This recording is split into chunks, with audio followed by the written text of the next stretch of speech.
29 marks one of the most significant days in world history, one that ended an era and started a new one. It's the 569th anniversary of Istanbul's conquest by the Ottoman Turks, and now thousands of Istanbulites are meeting here in Atatürk National Park to celebrate this historic day.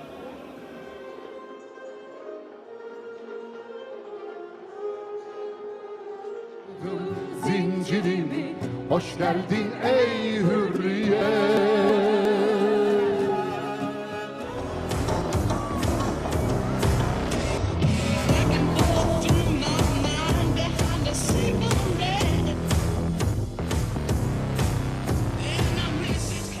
As part of the conquest celebrations, more than 100,000 saplings are planted here at Turkey's largest national park.